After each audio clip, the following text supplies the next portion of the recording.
মুসলমানদের উচিত হচ্ছে গবেষণা করে মুসলমানদের নিত্য নতুন জিনিস আবিষ্কার করে মুসলমানদের এই সমস্ত বিষয়ের সমাধান করা। এটা মুসলমানদেরকে আল্লাহ তাআলা দায়িত্ব দিয়েছেন।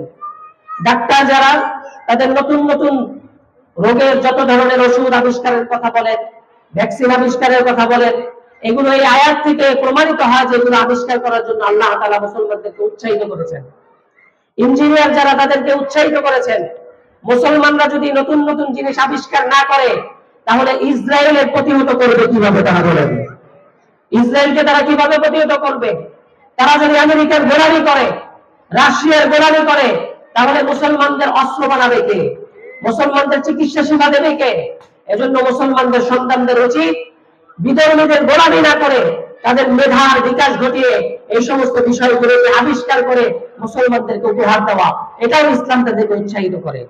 সম্মানিত উপস্থিতি, আমি বললাম ব্যবসার কথা, বললাম কৃষি খামারের কথা, বললাম শ্রম দিয়ে ইনকামের কথা, বিভিন্ন জিনিস আবিষ্কারের কথা বললাম। এর পাশাপাশি এই যে আপনি ব্যবসা করবেন, ব্যবসা করার জন্য আপনার অর্থের প্রয়োজন আছে না নাই? অর্থের প্রয়োজন আছে। অর্থ আপনি কিভাবে নিবেন? অর্থ সংগ্রহ করার জন্য একটা মাধ্যম হচ্ছে বর্তমানে সুদী ব্যবস্থাপনা। সুদের মাধ্যমে আপনি অর্থ সংগ্রহ করতে পারেন। সুদের মাধ্যমে অর্থ সংগ্রহ করতে পারেন। আপনি যদি সুদের মাধ্যমে অর্থ সংগ্রহ করেন তাহলে ওই সুদের অর্থের মধ্যে আপনার আল্লাহ তাআলা কোনো বরকত দিবে না। এজন্য আল্লাহ তাআলা কোরআনের মধ্যে স্পষ্টভাবে বলে দিয়েছেন, আহাল্লাল্লাহুল বাইআ ওয়া হারামার রিবা, যে আল্লাহ তাআলা ব্যবসাকে হালাল করেছেন আর সুদকে আল্লাহ তাআলা হারাম করে দিয়েছেন। সুতরাং যদি আপনি সুদের সাথে সম্পৃক্ত হন আর ব্যবসা করেন, ওই ব্যবসার মধ্যে কোনো বরকত হবে না। আরেকটা মাধ্যম হচ্ছে যে আপনি উত্তরাধিকার সূত্রে মানুষের কাছ থেকে কিছু অর্থ সম্পদ এটা লাভ করলেন, যে আল্লাহ তাআলা উত্তরাধিকার সূত্রে আপনাকে কিছু সম্পদ দিয়েছেন। এটাও একটা হালাল পদ্ধতি যে আপনি আপনার বাবার সম্পত্তি থেকে অথবা অন্য কারো সম্পত্তি থেকে বৈধভাবে একটা সম্পত্তি আপনার অর্জন হয়েছে, এটাও আল্লাহ তাআলা হালাল করেছেন। কিন্তু এর বাইরেও মানুষ বিভিন্ন ভাবে অর্থকে সংগ্রহ করে। এর মধ্যে থেকে একটা হচ্ছে চাঁদাবাজির মাধ্যমে অর্থ সংগ্রহ করা। ঠিক কিনা বলেন? চাঁদাবাজির মাধ্যমে অর্থ সংগ্রহ করা হয় কিনা? চাঁদাবাজির মাধ্যমে অর্থ সংগ্রহ করে, আবার এই অর্থ নিয়ে মসজিদের মধ্যে দান করে। এরকম লোক আছে না নাই? এই চাঁদাবাজি সমাজের মধ্যে বৃদ্ধি পেয়েছে নাকি বৃদ্ধি পায় নাই? কি বলেন? বৃদ্ধি পেয়েছে। প্রত্যেকদিন চাঁদাবাজি হচ্ছে। সহজ পন্থায় মানুষদের কাছ থেকে টাকা পয়সাকে আত্মসাৎ করা হয়, ছিনতাই করা হয়, ডাকাতি করা হয়। অথচ আল্লাহ তাআলা কোরআনের মধ্যে বলেছেন, ওয়াস-সারিকু ওয়াস-সারিকাতু ফাকতালু আইদিয়াহুমা জাযাআম বিমা কাসাবা নাকালাম মিনাল্লাহ। যারা চুরি করবে, চোর হোক, নারী হোক অথবা পুরুষ হোক, তারা যদি চুরি করে তাহলে তাদের হাত কেটে দাও। আমরা এই যে বিভিন্ন পেপার পত্রিকা, আমাদের ফেসবুকের মধ্যে দু একদিনের মধ্যে দেখতে পেয়েছি, যারা ছিনতাই করেছে তাদেরকে দড়িতে বেঁধে পিলারের সাথে বাঁধাই করা হয়েছে। তাদেরকে অনেক জায়গায় খবর পাওয়া গিয়েছে তাদেরকে মারা হয়েছে, তারা স্পট ডেড হয়েছে।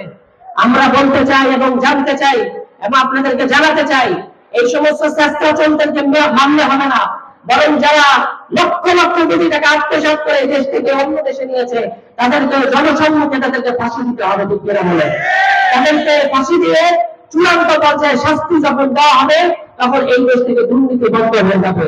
মানুষের টাকা পয়সা গ্রহণ করা অন্যায় ভাবে এটা বন্ধ হয়ে যাবে। মানুষ নির্বিঘ্নে ব্যবসা বাণিজ্য করতে পারবে। এজন্য আল্লাহ তাআলা উপার্জনের যে মাধ্যম আমাদেরকে দিয়েছেন অর্থ সম্পদ গ্রহণ করার, এটা হচ্ছে আপনি কারো কাছ থেকে ধার নেন, উত্তরাধিকারী সূত্রে কারো কাছ থেকে নেন, ব্যবসায়িক পার্টনার হিসাবে কারো কাছ থেকে নেন। এই তিনটা পদ্ধতি যদি আপনি অর্থ সংগ্রহ করেন, এরপর যদি ব্যবসা বাণিজ্য করেন, কৃষি খাত করেন অথবা আপনি আপনার শ্রমকে খাটান, তাহলে আল্লাহ তাআলা আপনার ব্যবসা বাণিজ্যের মধ্যে, ক্ষেত খামারের মধ্যে, আপনার কৃষি কাজের মধ্যে বরকত দান করবেন। এজন্য আসুন আমরা ব্যবসা বাণিজ্য হালাল ভাবে করার জন্য চেষ্টা করি। আল্লাহ তাআলা আমাদেরকে তৌফিক দান করেন। আমাদের নতুন বাংলাদেশ, এটা হচ্ছে বৈষম্য বিরোধী বাংলাদেশ। আমাদের নতুন বাংলাদেশ বৈষম্যের বিরুদ্ধে আমরা সামনের দিকে অগ্রসর হব। কিন্তু যদি সুদ এই দেশের মধ্যে থাকে তাহলে বৈষম্য বিরোধী বাংলাদেশ কোনো অবস্থাতেই নির্মাণ করা সম্ভব হবে না। এজন্য আমরা চাই বাংলাদেশের মধ্যে সুদ ভিত্তিক অর্থ ব্যবস্থা এটা বিলুপ্তি ঘটে আল্লাহ তাআলা হালাল ভাবে ব্যবসা বাণিজ্যের রাস্তাকে প্রশস্ত করে দিক। সকলে বলি আমিন। আল্লাহ তাআলা আমাদেরকে তৌফিক দান করেন হালাল ভাবে ব্যবসা বাণিজ্য করার।